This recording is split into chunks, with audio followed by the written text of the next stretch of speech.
اللہ نے جب جنت بنائی تو حضرت جبرائیل کو بھیجا کہ جاؤ میری جنت دیکھو۔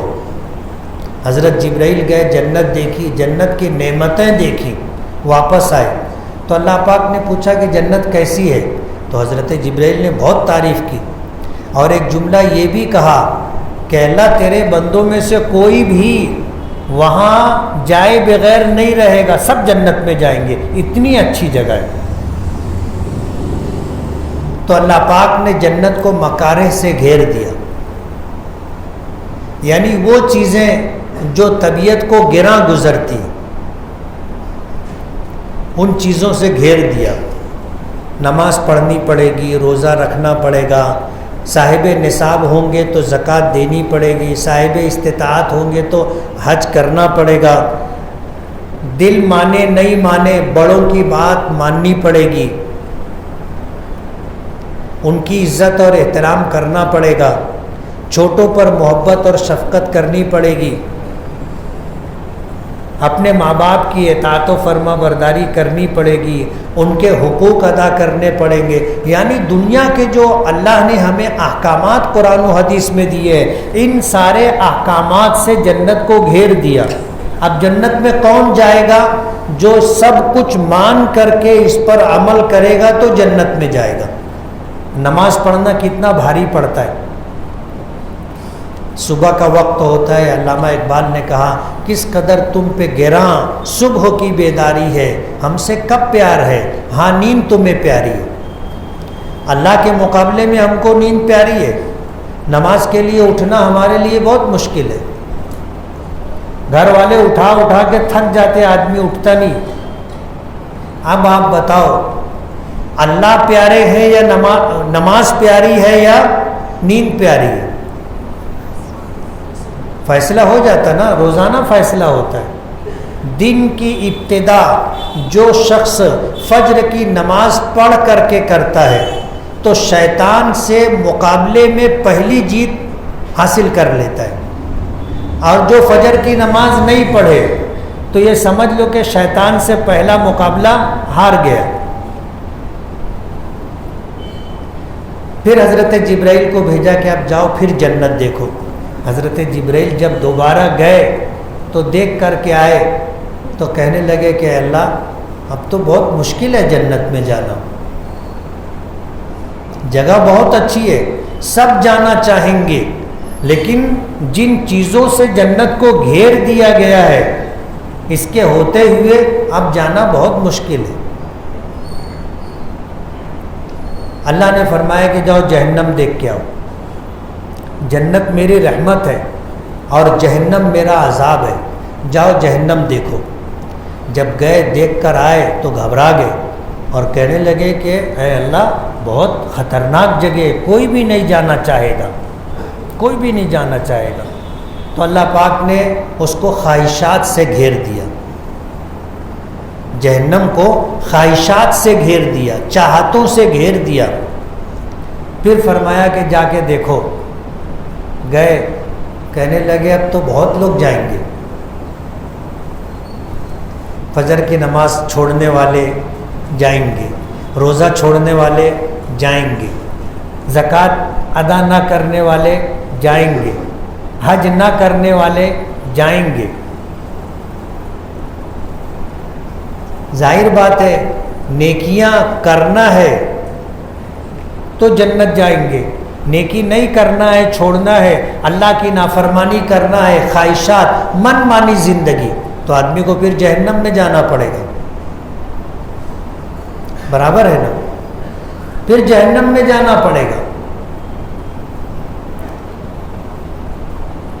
تو اللہ تعالیٰ نے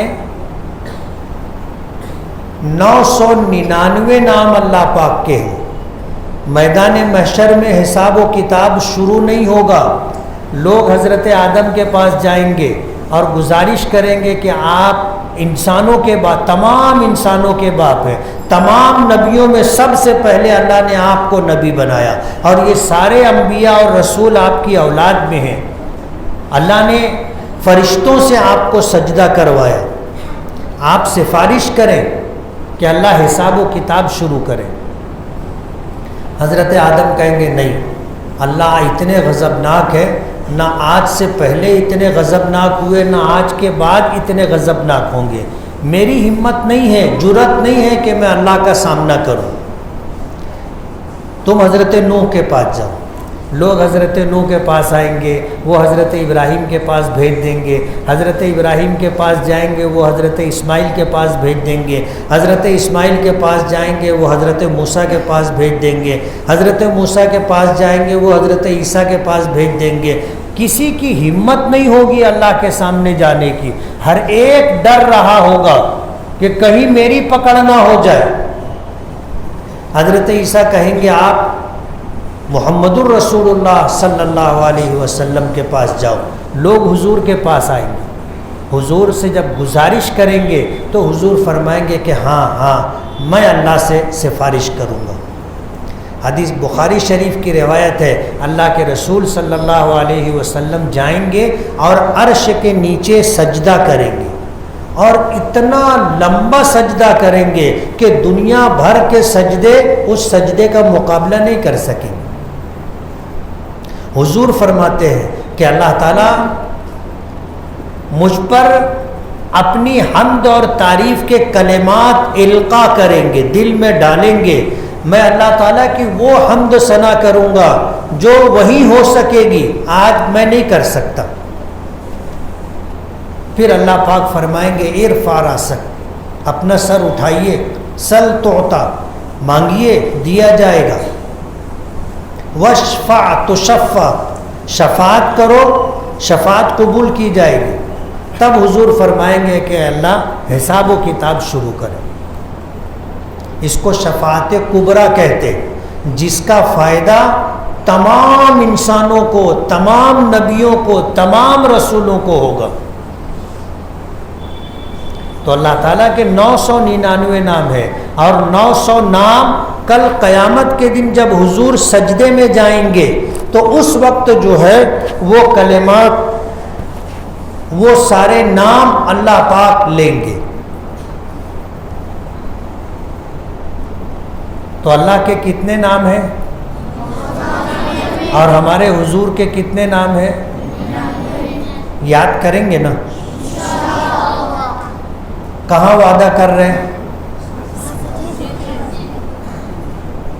مسجد میں۔ مسجد ایسی جگہ ہے کہ آدمی یہاں سچ بولتا ہے۔ جب معاملہ گڑبڑ ہوتا ہے دو آدمیوں کے درمیان تو ہم لوگ کیا بولتے ہیں؟ چل مسجد میں چل کے بول۔ اس لیے کہ ایمان والا مسجد میں جھوٹ نہیں بول سکتا، ایسی ہماری سوچ ہے، جبکہ ایمان والا کہیں بھی جھوٹ نہیں بول سکتا، مسجد ہی نہیں باہر بھی جھوٹ نہیں بول سکتا۔ حدیث پاک میں آتا ہے کہ المؤمن لا یکذب، مومن جھوٹ نہیں بولتا،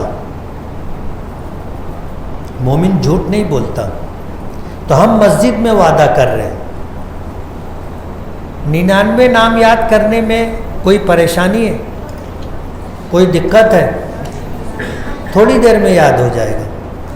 ہمارے بچے تو پورا قرآن پاک یاد کر لیتے نا، 800 850 صفحات یاد کر لیتے۔ اللہ کے نام تو 2 ہی صفحے میں ہے، حضور کے نام تو 2 ہی صفحے میں ہے۔ یاد کرنا چاہیں تو یاد کر سکتے، یاد کریں گے نا انشاءاللہ۔ یہ پہلا درجہ ہے کسی سے تعارف کا، جان پہچان کا۔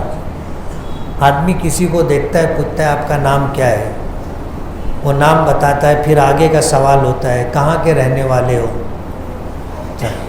پھر اس کے آگے سوال ہوتا ہے کیا کام سے آئے ہو۔ یعنی جیسے جیسے تعلق بڑھتا ہے ویسے ویسے سوالات بڑھتے ہیں، اور سوالات اس لیے کیے جاتے ہیں کہ پورا تعارف ہو جائے، پورا تعارف۔ تو جب تک ہمیں اللہ تعالیٰ کا تعارف نہیں ملے گا اور سرکار دو عالم صلی اللہ علیہ وسلم کا تعارف نہیں ملے گا، وہاں تک انسیت اور تعلق نہیں ہوگا۔ کسی کے کمالات، خوبیاں، صلاحیتیں جب آدمی دیکھتا ہے، سمجھتا ہے، یقین کرتا ہے، تب جا کر کے اس سے لگاؤ ہوتا ہے اور پھر محبت ہوتی ہے۔ ابھی ہم کو حضور کا نام ہی نہیں معلوم، حضور کی سیرت ہی نہیں معلوم ہم لوگوں کو، تو کیا محبت ہوگی؟ اس لیے یہ لوگ بہت مبارکباد کے مستحق ہیں کہ ان چھوٹے چھوٹے بچوں کو سیرت کی ایک کتاب رحمت عالم پڑھائی۔ ان بچوں نے ان پوری کتاب کو از اول تا آخر پڑھا، سمجھا، یاد کیا۔ بہت ساری چیزیں یاد کرنے کی ہوتی، جبھی آدمی سوال کا جواب دے سکے گا۔ صرف پڑھ لیا، پڑھنے کے بعد اگر یاد نہیں ہے تو سوال کریں گے تو جواب نہیں دے پائیں گے۔ تو یاد بھی کیا، پڑھا، سمجھا، سمجھنے کے بعد یاد کیا، اور یاد کرنے کے بعد پھر سوالات آئے، امتحان ہوا تو جواب دیا۔ اب جواب آیا تو پھر کچھ لوگ کامیاب ہوئے، کچھ ناکام ہوئے۔ جو کامیاب ہوئے ان میں کسی کا پہلا نمبر آیا، کسی کا دوسرا آیا، کسی کا تیسرا آیا، ترتیب ہے۔ بہت زبردست پروگرام ہے، بظاہر دیکھنے میں معمولی لگتا ہے لیکن بہت اچھا پروگرام ہے۔ جب سیرت کو ہم پڑھیں گے تو اپنے آقا سے تعارف ہوگا، پہچان ہوگی، پہچان ہوگی تو پھر آگے جا کر کے ہمیں لگاؤ ہوگا، تعلق اور انسیت پیدا ہوگی، اور جب تعلق اور انسیت بڑھے گی تو پھر محبت پیدا ہوگی۔ محبت کے اوپر عشق کا درجہ ہوتا ہے، محبت سے اوپر ہے عشق کا درجہ، اور ہم سب عاشق رسول ہیں، ہے نا؟ ہمت کر کے بولو، ہے نا؟ کیسے ہیں تھوڑا سا غور کر لینا، ہے کہ نہیں ہے۔ آج ضرورت ہے موجودہ حالات میں، اگر ہم اس دنیا میں امن و امان کے ساتھ رہنا چاہتے ہیں تو ہمیں اپنے آقا کی سیرت معلوم ہونی چاہیے، اپنے آقا کی تعلیمات، آپ کی سنتوں کا پتہ ہونا چاہیے، اور ہم اس بات کے پابند ہیں کہ زندگی میں جب کوئی موڑ آئے تو اس موڑ کے اوپر ہم یہ دیکھیں کہ ہمارے آقا نے اس موقع پر کیا کیا تھا۔ اگر محبت ہوگی تو ہم بھی وہی کریں گے جو کام ہمارے آقا نے کیا تھا۔ اس لیے کہ جس سے محبت ہوتی ہے اس کی ہر ادا اچھی لگتی ہے۔